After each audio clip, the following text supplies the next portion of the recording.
To isto kažu sveti oci, kad vidiš da nekome sve ide, sve mu se otvara, niđe ne zapinje. Imate recimo ljude koji su i istina dosledni i potpuno su opredijeljeni za ovaj svijet, potpuno. I njima Gospod dopušti da ispiju tu čašu, sve on to voli i nema nikakvu dilemu. On kaže, vidi, mene ne mote računa za carstvo nebesko, mene to ne interesuje.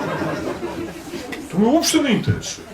Neka vas slobodno, ja vi neću smetat, puštite mene, ja ovo volim. I on onda ima recimo helikoptere, voli heliodrome, voli tako da se malo zabavlja u vremenu i prostoru i on stvarno to ide, sve. Čak ima i dug život, dobro zdravlje, izgleda mlađi od unuka.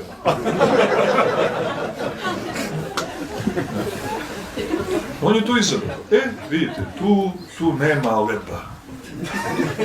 Tu nema leba nebeskoga, nema leba nikakvoga.